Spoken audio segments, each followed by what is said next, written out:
Jagan TV morning paper analysis కార్యక్రమానికి స్వాగతం. ఈరోజు ప్రధాన పత్రికల్లోని ప్రధాన అంశాలను మనం చూద్దాం. ముందుగా తెలంగాణకు సంబంధించినటువంటి ఆంధ్రజ్యోతి దినపత్రిక చూద్దాం. ఆంధ్రజ్యోతి దినపత్రికలో ఈరోజు ప్రధానమైనటువంటి అంశం అసెంబ్లీ ఎన్నికలను తలదన్నేలా పంచాయతీ పోరులో కనీ విని ఎరుగునంత ఖర్చు. వాస్తవేనండి. ఈసారి అసలు పంచాయతీ ఎన్నికలు ఎలా ఉన్నాయంటే అభ్యర్థులకు తలకమించిన భారంగానే ఉన్నాయి, కానీ అసెంబ్లీ ఎన్నికలు మాత్రం తన్నదల్లనే ఉన్నాయి. ఎక్కడ చూసినా కూడా మనకు గ్రేటర్ హైదరాబాద్ పరిధిలో పెద్దగా అర్థం కావట్లేదు, కానీ పల్లెటూళ్ళకి వెళ్తే మాత్రం పంచాయతీ ఎన్నికలు ఇంత ప్రతిష్టాత్మకంగా తీసుకుంటారా అనేటువంటి విషయాలు మాత్రం చాలా క్లియర్గా అర్థమవుతోంది. ఎందుకంటే మనం ఇప్పుడు బస్టాండ్లకు వెళ్తే అర్థమైపోయింది అసలు ఏ స్థాయిలో ప్రయాణం చేస్తున్నారో ఓటు హక్కును వినియోగించడానికి. చాలా ఆనందించదగ్గ విషయం ఇది. ఎందుకంటే చాలా విలువైనటువంటి ఓటు హక్కును వినియోగించుకోవటం అవసరం. అది రాజ్యాంగం ప్రకారం కల్పించిన హక్కు, అది కంపల్సరీ వినియోగించుకోవాల్సిందే, దానికి ఆ విలువ ఇవ్వాల్సిందే. ఒక్క ఓటు కూడా విలువైందే. చూస్తున్నాం మనం ఈ బస్టాండ్ రైల్వే స్టేషన్లు ఎలా కిటికీట్లు ఆడుతున్నాయి ఈ మధ్యకాలంలో మనం చూస్తూ ఉన్నాం. దాంతోపాటు ఫ్రీ బస్సు ఒకటి ఉండటం వల్ల ఇక మహిళలు కూడా భారీ ఎత్తున బస్సులు కూడా సరిపోవట్లేదు, దానికోసం గంటలు పడిగాపులు కాస్తున్నారు బస్టాండ్ల చుట్టూ. మనం చూస్తున్నాం దానికి సంబంధించి. వాస్తవం అంతవరకు ఒప్పుకోవాల్సిందే, ఎందుకంటే దీంట్లో ఎటువంటి నెగిటివ్ చెప్పడం లేదు, ఓటు హక్కును వినియోగించడానికి వెళ్తున్నారు. కానీ అక్కడికి వెళ్ళిన తర్వాత ఇక్కడ బేరాలు జరుగుతున్నాయి చూడండి, అది మాత్రం చాలా ఆశ్చర్యం వేస్తుంది. అంటే ఎందుకు ఆశ్చర్యం వేస్తుందంటే అసెంబ్లీ ఎన్నికలు కూడా ఈ స్థాయిలో ఖర్చు పెట్టారేమో అనిపిస్తుంది. మామూలుగా వేలు లక్షలు కాదండి బాబోయ్, కోట్లు ఖర్చు పెడుతున్నారు దీనికి సంబంధించినటువంటి. అసలు ఒక అతనైతే ఏకంగా ఉంగరం గుర్తొస్తే గ్రామం మొత్తానికి వెండి ఉంగరాలు చేయించి ఇచ్చేశాడు. ఇంకొకళ్ళు అయితే దాదాపుగా 1000 నుంచి ఇక హద్దు లేదు ఓటుకి ఎంతైనా కానివ్వండి. ఒక గ్రామంలో అయితే సంగారెడ్డి సైడ్ ఎక్కడో దాదాపుగా ఒక ఓటుకు వచ్చి 55,000 ఇచ్చిన సందర్భాలు కూడా ఉన్నాయి. దాంతోపాటు ఒకనైతే మొత్తం అసలు అతను ఎన్నికల ఖర్చే దాదాపుగా ఇందాక ఇక్కడ చూసాము పటాన్చేరులో అయితే ఓ అభ్యర్థి ఖర్చు అయితే 17 కోట్లు అంట. అసలు అసెంబ్లీ ఎన్నికలు కూడా ఆ విధంగా ఖర్చు ఉంటాయా? మనం మామూలుగా ఆలోచిద్దాం. ఇది ఆషామాషి రాసింది కాదు, ఉన్న వాస్తవం ఇది. ఒక అభ్యర్థి సంగారెడ్డి సైడు అతని ఖర్చు ఓవరాల్గా ఏమైనా కానివ్వండి, డబ్బులు పంచనివ్వండి, ఎన్నికల ఖర్చు కానివ్వండి, దానికి సంబంధించినటువంటి అనేక రూపాయలు చేసిన ఖర్చు ఏదైనా కానివ్వండి, మొత్తం ఎన్నికల ఖర్చు అవుతుంది 17 కోట్లు. ఇంక చెప్పండి అసలు ఒక పంచాయతీ ఎన్నికలకి ఈ విధంగా భారీ స్థాయిలో ఖర్చు పెడుతున్నారంటే అసలు ఆ పోటీ ఎలా ఉందో అర్థం చేసుకోవచ్చు. ఈ విధంగా అక్రమంగా ఎంత సంపాదిస్తేనే అన్ని కోట్లు ఖర్చు పెట్టగలడు. దాని తర్వాత గ్రామ పంచాయతీకి సంబంధించినటువంటి అభివృద్ధి కార్యక్రమాల్లో అదే 17 కోట్లు ఖర్చు పెడితే జీవితాంతం అంత పేరు చెప్పుకుంటారు ఆ గ్రామ పంచాయతీకి సంబంధించి. ఆ గ్రామం ఉన్నంతకాలం ఎంతకాలం అయితే పంచాయతీ ఉందో అంత ఖర్చు పెట్టినటువంటి ఏదైతే 17 కోట్లు దాని కనుక డైవర్ట్ చేసినట్టయితే ఎంతో పేరు చెప్పుకుంటారు. అదే అసలు ఆ 17 కోట్లు ఖర్చు పెట్టడం మామూలు కాదు. ఎందుకంటే మొదటి విడత, రెండో విడత కంటే మూడో విడత ఎందుకు ఈ విధంగా భారీ ఖర్చు పెడుతున్నారంటే మొదటి విడత గ్రామ పంచాయతీ ఎన్నికలు ప్రజల రిఫరెండం ఎలా ఉన్నదని అబ్జర్వ్ చేశారు. చేస్తే ఓకే, అధికార పార్టీ ఉన్నటువంటి కాంగ్రెస్ పార్టీ ఎక్కువ స్థానాలు కైవసం చేసుకుంది, అది కామన్. కానీ బీఆర్ఎస్ అంత మాత్రాన అధిక స్థానాలు కైవసం చేసుకుంది కదా అని చెప్తే తక్కువ స్థానాలని కాదు, పోటీ మాత్రం గట్టిగా ఇచ్చింది, రసవత్రంగా ఇచ్చింది మొదటి విడత సంబంధించినటువంటి విషయంలో. దాదాపుగా మీరు గెలిచినటువంటి సీట్లు దాదాపు 19 నుంచి 26 వరకు కేవలం ఒక్క ఓటుతో, అంటే దాదాపు 10 ఓట్ల లోపు తేడాతో గెలిచినవి ఎక్కువ ఉన్నాయి కాంగ్రెస్వి. ఆ విధంగా చావు తప్పి కన్నులొట్టబోయిందంట చూడండి. ఆ విధంగా ఏదో కాంగ్రెస్ పార్టీ బయటపడింది మొదటి విడతకు సంబంధించి. తర్వాత రెండో విడతకు వచ్చేటప్పటికి అసలు ఇంకా పోటీ రసవత్రంగా ఉంది. బీజేపీ కూడా కొన్ని ప్రాంతాల్లో పుంజుకుంది రెండో విడతలకు వచ్చేటప్పటికి. ఎప్పుడైతే దాదాపుగా మొదటి విడతలో రసవత్రంగా ఉన్నటువంటి పోటీ పోటాపోటీని ఏదో కొన్ని స్థానాలు అలా దాదాపుగా ఏదో పరిస్థితులను బట్టి కొంచెం బయటపడింది, కానీ కాంగ్రెస్ పార్టీ రెండో స్థానం వచ్చిన మాత్రం పోటీ గట్టిగా ఉంది. చాలా ప్రాంతాల్లో బీఆర్ఎస్ కూడా ఎక్కడా తగ్గలేదు. దాదాపుగా మరి కాంగ్రెస్ పార్టీ ఎక్కువగా స్థానాలు గెలుచుకున్నప్పటికీ కూడా బీఆర్ఎస్ గట్టి పోటీ ఇవ్వటం కాదు, మొదటి విడతలాగా అనేక స్థానాలు కైవసం కూడా చేసుకుంది బీఆర్ఎస్ పార్టీ. దాదాపుగా రంగంలోకి కాంగ్రెస్ పార్టీ తరఫున ఎమ్మెల్యేలు, మంత్రులు స్వయంగా దిగినప్పటికీ కూడా ఎక్కడ కూడా బీఆర్ఎస్ పార్టీ తగ్గలేదు. బీఆర్ఎస్ పార్టీ కూడా భారీ స్థాయిలోనే పంచాయతీ సీట్లు కైవసం చేసుకుంది. అప్పుడు బీఆర్ఎస్ పార్టీలో ఒక నమ్మకం ఏర్పడింది. అప్పుడు బీఆర్ఎస్ పార్టీ ఒక వాయిస్ పెరిగింది. బీఆర్ఎస్ పార్టీ వర్కింగ్ ప్రెసిడెంట్తో సహా ఇటు హరీష్ రావుతో సహా అందరి వాయిస్లో పెరిగినాయి. వాళ్ళకి నమ్మకం వచ్చింది, క్షేత్రస్థాయిలో పార్టీని బాగానే ఆదరిస్తున్నారు. కాబట్టి మనం ఎంతసేపటికి కేవలం ప్రచారాల ఆర్భాటాలే కాకుండా మనం కూడా క్షేత్రస్థాయిలో గ్రౌండ్ లెవెల్లో పనిచేస్తే పార్టీని మళ్ళీ పట్టు నిలుపుకోవచ్చు. అసలే పార్టీ అనేక పరిస్థితుల వల్ల, అనేక కారణాల వల్ల డీల పడిపోయింది. ఏమైనా కానీ కుటుంబ వ్యవహారాలు కానివ్వండి, తర్వాత దానికి సంబంధించినటువంటి అనేక నోటీసుల వ్యవహారం కానివ్వండి, గతంలో జరుగుతున్నటువంటి పార్టీలో జరిగిన అవినీతి అక్రమాలు అన్ని కూడా ఒక్కొక్కటి రేవంత్ రెడ్డి సర్కార్ బయటికి తీస్తూ కొంచెం ఊపిరాడకుండా చేస్తున్నటువంటి సందర్భంలో ఎంతసేపటికి ఇంటి పోర్లు, వాళ్ళ పర్సనల్ పోర్లు, ఈ విచారణలు ఈ ఎదుర్కోవటంలోనే ఎత్తుకు పై ఎత్తు చేసుకుంటూ కేవలం సోషల్ మీడియాలోనే వ్యతిరేకిస్తూ ఏదో మైక్ దొరికినప్పుడు 4 మాటలు చెప్పేసి ఏదో వ్యతిరేకిస్తూ ఉన్నటువంటి బీఆర్ఎస్ పార్టీకి కాదు, గ్రౌండ్ లెవెల్ వర్క్ చేస్తే భవిష్యత్తు ఉంది అనేటువంటి విషయాన్ని 2వ విడత పంచాయతీ ఎన్నికలు చాలా క్లియర్గా బీఆర్ఎస్ పార్టీకి అర్థమయ్యేలా తెలియజేసినాయి. ఆదరణ ఉంది బీఆర్ఎస్ పట్ల అనేటువంటి విషయంలో. ఎందుకంటే ఎక్కడ కూడా వాళ్ళు తగ్గకపోగా ఎంతో మంది వాళ్ళ ప్రలోభాలకు గురి చేయబోయారు, ఎంతో చోట్ల ఏకగ్రీవానికి ట్రై చేయబోయారు, ప్రలోభాలకు గురి చేయబోయారు. తర్వాత యంత్రాంగంలో ఉన్నటువంటి ప్రస్తుతం అధికారంలో ఉన్నటువంటి మంత్రులు, ఎమ్మెల్యేలు కూడా వాళ్ళకు రకరకాల తైలాలు, వార్నింగ్లు ఎన్ని జరిగినప్పటికీ కూడా వాళ్ళు గట్టిగా నిలబడి బీఆర్ఎస్ పార్టీని గెలిపించుకున్న తీరు మాత్రం 2వ విడత ఎన్నికల్లో చాలా క్లియర్గా అర్థమైంది. అప్పుడు బీఆర్ఎస్ పార్టీలో కొంత జోష్ వచ్చింది, ఇటు కాంగ్రెస్ పార్టీ కూడా అంతర్మతంలో పడింది. ఈ విధంగా అయితే లాభం లేదు. 3వ విడతలో మాత్రం చాలా పక్కడబందిగా, చాలా సిస్టమేటిక్గా మాత్రం ఎక్కువ స్థానాలు కైవసం చేసుకోవాలి. లేదంటే మాత్రం ప్రజల్లో ఒక వేరే సంకేతాలు వెళ్ళిపోతాయి. దాన్ని బట్టి నెక్స్ట్ భవిష్యత్తులో మనం వాళ్ళు డైవర్ట్ చేసుకోవడం చాలా కష్టం. ఎందుకంటే ఆల్రెడీ ఇప్పుడు 2వ విడతలో, మొదటి విడతలో గెలిచినటువంటి ఎవరైతే ఉన్నారో అభ్యర్థులు ఉన్నారో, సర్పంచ్ అభ్యర్థులు అంటే రెబల్స్ కానివ్వండి, ఇండిపెండెంట్గా గెలిచిన వాళ్ళు కానివ్వండి, వీళ్ళందరినీ పార్టీలో చేర్చుకోవడానికి నానా కష్టాలు పడుతున్నారు. ఇప్పటికే అంటే కాంగ్రెస్ పార్టీ అభ్యర్థిగా వాళ్ళను కాంగ్రెస్ పార్టీలో చేరే విధంగా చేయడానికి కానివ్వండి, కాంగ్రెస్ పార్టీ తరఫున గెలిచిన సర్పంచ్గా జాయిన్ అవ్వడానికి కానివ్వండి, ఇప్పటికే అనేక వాళ్ళకి తాయిలాలు, వాళ్ళకి సంబంధించినటువంటి ప్రలోభాలకు గురి చేయడానికి ఇప్పటికే చాలా ప్రయత్నాలు జరుగుతున్నాయి. దాంతోపాటు ఎవరైతే ఈ విధంగా కాంగ్రెస్ పార్టీలో డైవర్ట్ అవుతారో వాళ్ళకు ఆ పంచాయతీకి మాత్రం భారీగా నిధులు ఇవ్వడానికి ప్రభుత్వం తరఫున అనేక సహకారాలు ఇస్తామంటూ కూడా అనేక తాయిలాలు చేస్తున్నారు. ఆల్రెడీ బీజేపీ పార్టీకి సంబంధించిన బండి సంజయ్ కూడా ఇలాంటి ప్రకటనలు చేయడం కూడా జరిగింది. ఎవరైతే గెలిచినటువంటి అభ్యర్థులు బీజేపీ పార్టీలో చేరితే దానికి సంబంధించిన పార్టీ తరఫున ఎంత ఫండ్ ఇస్తాము ఏందనే విషయాన్ని ఇటు బండి సంజయ్ కూడా ప్రకటించడం జరిగింది. ఇవన్నీ జరుగుతున్నాయి ఆటోమేటిక్గా. ఎందుకు ఇదంతా చెప్తున్నా అంటే 3వ విడతలోకి వచ్చేటప్పటికి ఎందుకు ఇంత భారీ స్థాయిలంటే నేను చెప్పుకొచ్చినట్టు మొదటి విడత ఒక రకంగా చూశారు, దాదాపుగా బ్రతికి బట్ట కట్టారు. తర్వాత 2వ విడతకు వచ్చేటప్పటికి లాభం లేదు, గట్టి పోటీ ఎదుర్కొన్నారు. కాబట్టి 3వ విడతకు వచ్చేటప్పటికి మాత్రం ఏమాత్రం నెగ్లెక్ట్ చేసినా ప్రజల్లో వేరే సంకేతాలు వెళ్తాయి. తర్వాత దాని ప్రభావం ఎంపీటీసీ, జెడ్పీటీసీ ఎన్నికల మీద పడిద్ది, ఆ తర్వాత జిహెచ్ఎంసీ ఎన్నికల మీద పడిద్ది. దాంతోపాటు ఇటు ప్రజల్లో ఈ మధ్య కాలంలోనే ఏదో ఒకటి అన్నట్టు కాంగ్రెస్ పార్టీ ఏదో కార్యక్రమాలతో ప్రజల్లో ఎక్కువగా ఉండటం, ఎక్కువ పబ్లిసిటీలో ఉండటం, ఏదో రేవంత్ రెడ్డి సర్కార్ ఎక్కువగా ప్రజల నాలుకల్లో నానుతూ ఉండటం ఈ మధ్యన మనం గమనిస్తున్నాం. దాన్ని వాళ్ళు ఎలా ఫీల్ అవుతున్నారంటే కాంగ్రెస్ పార్టీ పట్ల ఒక పాజిటివ్ ధోరణి ఉంది ప్రజల్లో.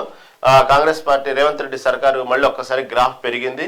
కాబట్టి ప్రజలు ప్రస్తుతం మాత్రం కాంగ్రెస్ పార్టీ గ్రాఫ్ బాగా పెరిగిందంటూ ఇటు పిసిసి అధ్యక్షుడు మహేష్ కుమార్ గౌడ్ గడి ఇవాళ ప్రకటించడం ఓపెన్గా చూసాం మనం అనుకున్నట్టుగానే.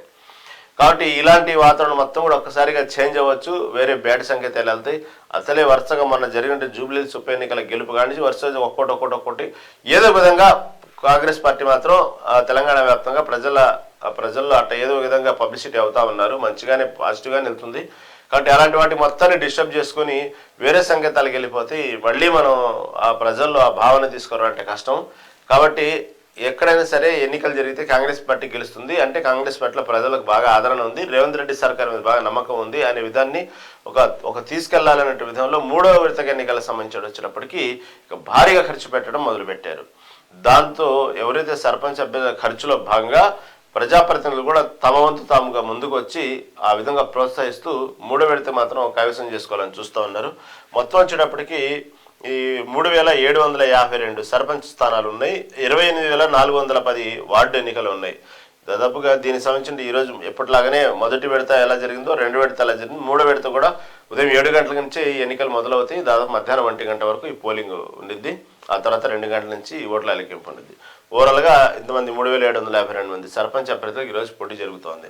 కాబట్టి దాంట్లో భాగంగా ఇప్పటికీ అనేక ఏకగ్రీవాలని ఇంకా మిగతాటువంటి ఎన్నికలు ఏదైతే జరుగుతున్నాయో దాంట్లో ఓటర్లను మాత్రం డబ్బుతో ముంచుతున్నారు. మద్యం కానీ డబ్బుతో కానీ గ్రామీణ ఓటర్లు మాత్రం ఈ ఎవరైతే సర్పంచ్ అభ్యర్థులు ఉన్నారో వాళ్ళకి ఇష్టం ఈ 4 రోజులు తిన్నంత తాగినంత అంటారు చూసారా, ఆ విధంగా ఖర్చు పెడుతున్నారు. ఈ సంబంధించినటువంటి ఇంకా దాదాపుగా ఓటుకు 1000 నుంచి 5000 వరకు చెల్లింపు.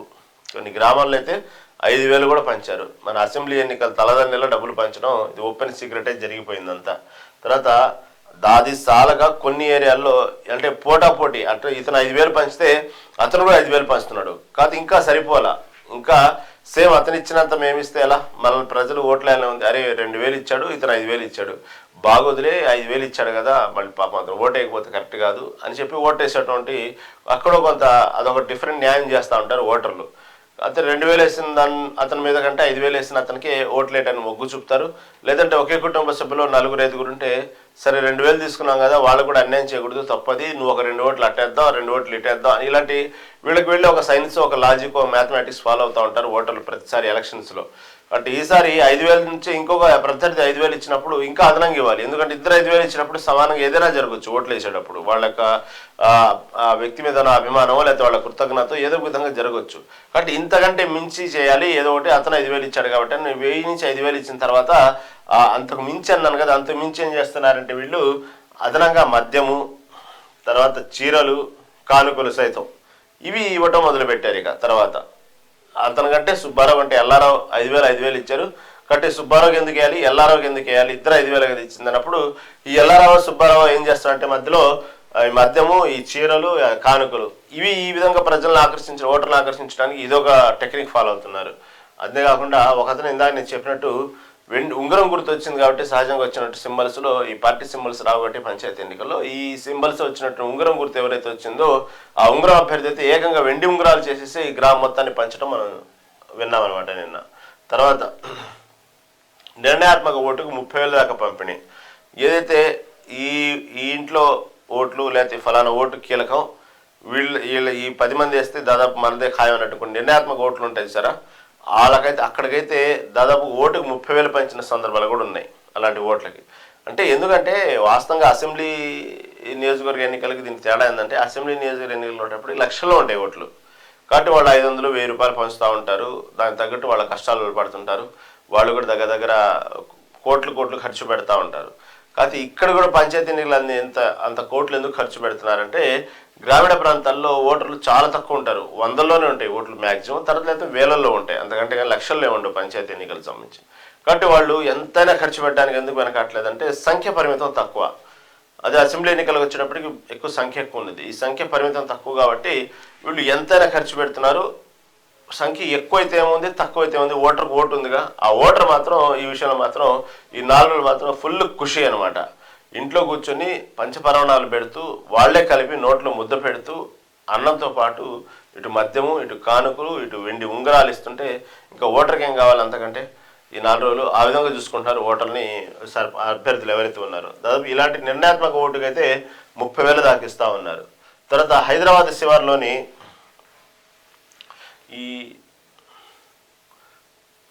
ఈ హైదరాబాద్ శివార్లో శంకరపల్లి మండలం అంట. శంకరపల్లి మండలం వచ్చేటప్పటికి ఓటుకు 55,000 చొప్పున ఇచ్చిన ఓ అభ్యర్థి. ఇది చూడండి ఇక అసలు ఏ పరాకాష్ఠకు చేరిందో చూడండి. ఇది దాదాపుగా 55,000 అంట ఓటుకు వచ్చి ఇక్కడ శంకరపల్లి దగ్గర.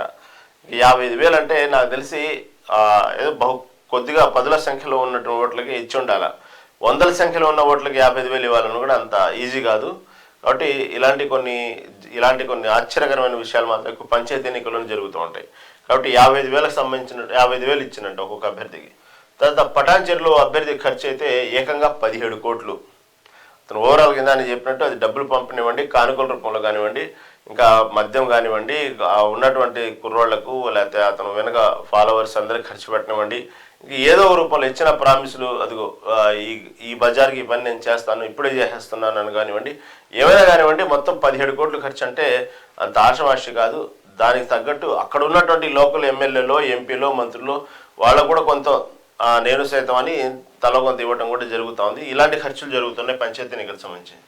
ఎన్నికల కోసం భూములు అమ్ముకున్న వైనం కొందరైతే ఖర్చులకు డబ్బులు లేక డబ్బులు లేక అసలు నుంచోరు. దాదాపు డబ్బులు చాలక ఉన్నటువంటి ఆస్తులను అమ్ముకోవటం, పొలాలను అమ్ముకోవటం కూడా ఈ ఎన్నికల్లో చూసాం. 3వ విడతకు సంబంధించిన ఎన్నికల్లో భారీ స్థాయిలో ఉన్నటువంటి తాకట్టు పెట్టడము, ఆ స్థలాలని అమ్ముకోవటం చూసి సర్పంచ్ అభ్యర్థిగా అంటే అంత ఖర్చు పెట్టిన తర్వాత ఏమొచ్చిందంటే వాళ్ళకు ఫలానా అవతలో సర్పంచ్ ఆ ఊరికి అనేటువంటి ఒక ఫీలింగ్ అదొకటే వాళ్ళకి మిగిలేది.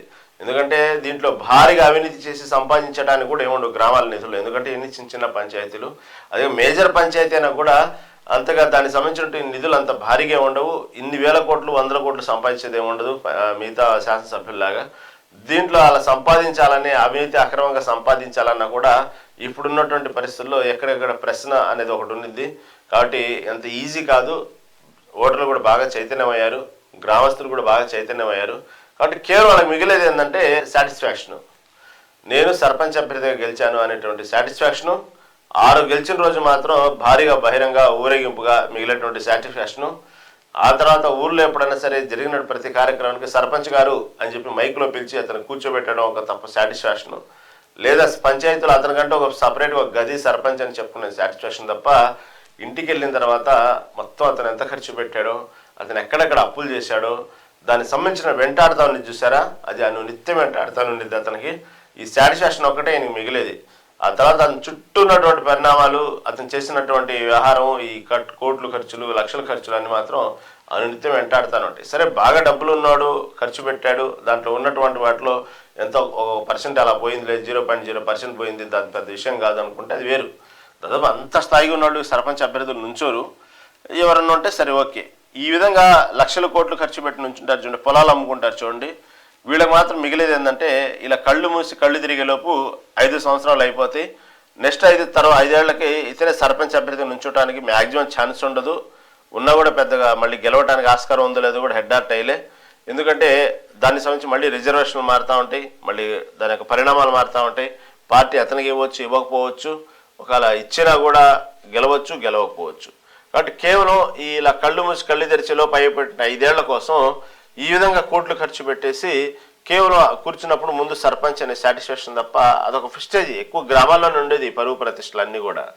దానికి సంబంధించి ఆ గ్రామంలో సర్పంచ్ అభ్యర్థి సో అండ్ సో అని అతను పిలిపించుకోవడం కోసం చేసేవాడి ఖర్చు. ఇలా ఖర్చులు పెట్టే, ఇలా భూములు అమ్ముకొనే, ఇలా పోటాపోటీకి పోయే, పౌరుషాలకు పోయి, రోషాలకు పోయి, ఎప్పుడైతే అనుకున్నంతగా రిజల్ట్ కాకుండా బోల్తా పడ్డప్పుడు దాన్ని తట్టుకోలేక చూసాం. మొదటి విడత, 2వ విడత ఎన్నికల్లో ఎంతమంది మానసికంగా కృంగిపోయారో చూసాం. ఎంతమంది కృంగిపోతూనే 2వ రోజు తెల్లారంగానే వాళ్ళకే తెలియకుండానే గుండెపోటు వచ్చి చచ్చిపోయిన అభ్యర్థులను చూసాం. కొందరు ఓటమి బాధను భరించలేక ఆత్మహత్యలు చేసుకునే సందర్భాలు చూసాం మొదటి, 2వ విడతలో. ఇంకా కొందరైతే ఇంకా జీర్ణించుకోలేక ఇళ్ల మీదకి వెళ్ళి దాడులు చేయటం, డబ్బులు తీసుకుని ఓట్లు కూడా వేయలేదని దాడులు చేయటం చూసాం. తర్వాత ఎవరైతే గెలిచిన అభ్యర్థులు ఉన్నారో ఓడిన అభ్యర్థి ఇంటికి ముందుకు వచ్చేసి బాజా భజంత్రీలతో ఊరేగింపు చేస్తూ ఉంటే తట్టుకోలేక కర్రలతో, కత్తులతో దాడులు చేసి అనవసరంగా పోలీస్ కేసులు ఇరుక్కున్నటువంటి సందర్భాలు చూసాం. తర్వాత ఇళ్లల్లోనే కుటుంబ సభ్యుల్లోనే, రక్త సంబంధికుల్లోనే ఒకళ్ళొకళ్ళు నిర్దాక్షిణంగా విచ్ఛిన్నంగా గొడవలు పడి విడిపోవడం చూసాం ఈ ఎన్నికల్లో. ఎందుకంటే సహకరించలేదు, లేదా సహకరించినట్టు నటించి మాకు వేరే వర్గాన్ని చేత ఓటేయించారు, లేకపోతే ఇంట్లోనే తల్లి కొడుకో లేకపోతే తండ్రి కొడుకో, అక్క చెల్లెలో, ఈ విధంగా ఎవరికొకళ్ళు రక్త సంబంధంలో పోటాపోటీగా నుంచొని ఎవరో ఒకళ్ళు గెలవాలి కదా. చివరికి గెలిచిన తర్వాత ఓడిపోయిన వాళ్ళ మీద కక్ష సాధింపు పెంచుకోవటం, ఇవన్నీ వరుసగా చూస్తున్నాం. గత 2 విడతల ఎన్నికల నుంచి అనేక వార్తలు నేను చెప్పిన అన్నీ జరిగినాయి, అవన్నీ చూస్తున్నాం మనం దానికి సంబంధించి. ఈ విధంగా ఉంది గ్రామ పంచాయతీ ఎన్నికలకు సంబంధించి. కేవలం ఎన్నికలు ఒక స్పోర్ట్స్ స్పిరిట్ లాగా తీసుకోవటం అనేది మనం చెప్పినంత ఈజీ కాదు గ్రామాల్లో. ఎందుకంటే గ్రామాల్లో అంతగా ముడిపడి ఉంటాయి, ఒకళ్ళనొకళ్ళు దాని యొక్క భావోద్వేగాలు ముడిపడి ఉంటాయి. గెలవాలి అనేటువంటి పట్టుదల, ఆ ఊర్లో గెలుపులోనే వాళ్ళ యొక్క పరువు ప్రతిష్ట, వాళ్ళ జీవితాలు చూసుకుంటూ ఉంటారు. కాబట్టి రాగరాగా ఈసారి కొన్ని రిజర్వేషన్ అవకాశాలు వచ్చినప్పటికీ కొన్ని ప్రాంతాల్లో అయితే ఆటోమేటిక్గా ఏకగ్రీవం అయిపోయినాయి. వాళ్ళకి పోటీ కూడా లేకుండా ఉన్నటువంటి ఒక ఊరు, ఒక ఇళ్ళు ఉండటం వల్ల కొందరు లక్కీగా అలా అయిన వాళ్ళు ఉన్నారు. కొందరేమో ప్రభుత్వం ప్రలోభాలు పెట్టు ఏ విధంగా చేసో వాళ్ళకు కొన్ని మొత్తం కలిసి కూర్చొని, ఊరంతా కలిసి కూర్చొని మాట్లాడుకొని ఏకగ్రీవం చేసిన సందర్భాలు చూసాం. ఇవన్నీ ఈసారి మొదటి, 2వ విడతలో మనం చూసాం. ఏకగ్రీవాలు కూడా భారీగానే. ఏదేమైనప్పుడు కూడా కాంగ్రెస్ పార్టీకి సంబంధించిన ప్రజాప్రతినిధులు పబ్లిక్గానే వార్నింగ్లు ఇచ్చేటువంటి సందర్భాలు కూడా మనం ఈసారి వింటా ఉన్నాము. కాబట్టి ఇటు ప్రభుత్వం కూడా ప్రతిష్టాత్మకంగా తీసుకుంది, ఇటు ప్రతిపక్ష పార్టీ కూడా ప్రతిష్టాత్మకంగా తీసుకుంది. ఆషామాషిగా కాదు. ఇక్కడ మాత్రం అసలు గ్రామ పంచాయతీ ఎన్నికలంటే రాజకీయాలకి సంబంధం లేకుండా సొంత గుర్తులతో ఆ ఊరు సంబంధించిన అభ్యర్థులు సొంతగా వాళ్ళు ఎన్నికల్లో పోటీ చేసే పరిస్థితి. కాకపోతే దాని కొంచెం పార్టీ షాడో ఉన్నది కాదంటలేదు. కాదు, ఇలాంటి ఎన్నికలే, పార్టీ గుర్తు లేని ఎన్నికలే వాళ్ళ పార్టీ తరఫున నించోబెట్టే అభ్యర్థులుగా ఫీల్ అవుతారు. కాబట్టి ఈ విధంగా దానికి సంబంధించినటువంటి ఈ పార్టీకి సంబంధించినటువంటి ఇన్ని స్థానాలు కైవసం చేసుకుంది అని చెప్పుకోవడం కోసం ఇటు ప్రజాప్రతినిధులు మంత్రులు కూడా వాళ్ళ తగ్గట్టు వాళ్ళకు చెయ్యేసి ఈ ఎన్నికలు ముందు నడిపించడానికి కోసం భారీగా అభ్యర్థుల చేత ఖర్చు పెట్టడం చేస్తూ ఉన్నారు. ఆ తర్వాత నీకెందుకు సరే ముందు పెట్టు తర్వాత చూద్దాం అంటారు. సరదాగా మామూలుగా ఏదో ఒక చాలా క్యాజువల్గా చెప్తారు ఈ ప్రజాప్రతినిధులు. ఈ సర్పంచ్ అభ్యర్థులు ఏం చేస్తారంటే ఓకే గెలిచిన తర్వాత పార్టీ తరఫున ఎంత ఇస్తానన్నాడు కదా అని చెప్పేసి ఒళ్ళు మొత్తం తాకట్టు పెట్టేసి ఎన్నికలు ఉంచడానికి ప్రయత్నం చేస్తారు. గెలిస్తే ఓకే, గెలిచినా కూడా డబ్బులు రావాలండి, అది రిటర్న్ ఏమి రావు. తర్వాత ఆ మాట తీరు వేరేగా ఉండేది వాళ్ళ దగ్గరికి వెళ్తే. ఓడిపోతే అసలు పట్టించుకోరు. వాడు మొహం కూడా చూడు, వాళ్ళు ఫోన్ కూడా ఎత్తరు. ఇతను మాత్రం చేసిన అప్పులు అమ్మిన స్థలాలు ఎన్ని వెనక్కి రావు, అప్పులు మాత్రం వెంటాడుతూనే ఉంటాయి. గ్రామంలో పరుగు పోయిద్ది. ఒక పక్కేమో ఈ లక్షలు మాత్రం అప్పులు వడ్డీలు కట్టలేక తిరుగుతూ ఉంటాడు. ఓడిపోయినాడు. గెలిచాను అన్న ఒక ఆనందం తప్ప అదో సామెత కూడా ఉంది, గెలిచినాడేమో ఇంటికి వచ్చి ఏడుస్తాడు, గెలవనాడేమో అక్కడే ఏడుస్తాడు అని చెప్పి. అలాగే గెలిచినాడు ఆ కొంచెంసేపు ఆనందపడి సాటిస్ఫై అవుతూ ఉంటాడు, ఇంటికి వచ్చి ఏడుస్తాడు. మొత్తం తెలుస్తుంది కదా ఎంత ఖర్చు పెట్టాడో, ఎంత వెంటాడుతున్నాయో, ఎవరెవరికి ఎన్ని మాటలు ఇచ్చాడో, ఎన్ని ప్రామిస్ ఇచ్చాడో, అవన్నీ మాత్రం వెంటాడుతాను అంటే కేవలం పరువు మాత్రం అది ఒక్కటే తగ్గింది. కాదు ఇక్కడ పార్టీ తరఫున ఉన్నటువంటి వాళ్ళు కూడా వచ్చి ఈ అభ్యర్థుల చేత ఇంత భారీగా ఖర్చు పెట్టించి వాళ్ళ చేత అనేక రకాలైనటువంటి ఇలాంటి కార్యక్రమాలు చేయించినందువల్ల ఉపయోగం లేకపోగా చివరికి మిగిలేది ఏంటంటే గెలుపు అనే సాటిస్ఫాక్షన్ తప్ప ఇంకేముండదు. దాని తగ్గట్టు ఈ విధంగా ఖర్చు పెట్టడం మనం 3 విడతల్లో చూస్తూ ఉన్నాం. ఇల్లు కట్టి చూడు, పెళ్లి చేసి చూడు అన్నది సామెత. పంచాయతీ ఎన్నికల్లో పోటీ చేసి చూడు అన్నది ఇకపై సామెతలో చేర్చొచ్చు. ప్రస్తుతం రాష్ట్రంలో జరుగుతున్న సర్పంచ్ ఎన్నికల్లో ఓట్ల కోసం అభ్యర్థులు చేస్తున్న ఖర్చు, పడుతున్న పాటలు ఇదే అభిప్రాయాన్ని కలిగిస్తున్నాయి. సర్పంచ్, వార్డు మెంబర్గా ఎన్నికయ్యేందుకు పోటీ పడుతున్న అభ్యర్థులు గ్రామాల్లో పెట్టిన ఖర్చు అసెంబ్లీ ఎన్నికలు మించిపోయిందన్న అభిప్రాయాలు వ్యక్తమవుతున్నాయి. ఒక్కో పంచాయతీలో సర్పంచ్, వార్డు మెంబర్ పదవులకు పోటీ పడుతున్న అభ్యర్థులందరూ కలిపి సరాసరి అట్టిగా ఫ్లాట్గా 60 లక్షల దాకా కూడా ఖర్చు చేస్తున్నట్లు చెబుతున్నారు. 60 లక్షలు కూడా ఖర్చు అంటే అంత ఆశావాషి కాదు. దగ్గర 20,000 25,000 ఓటర్లు ఉన్నటువంటి గ్రామాల్లో అయితే ఇంకా కోట్లు ఖర్చు పెట్టినా ఆశ్చర్యం పడాల్సిన అవసరం.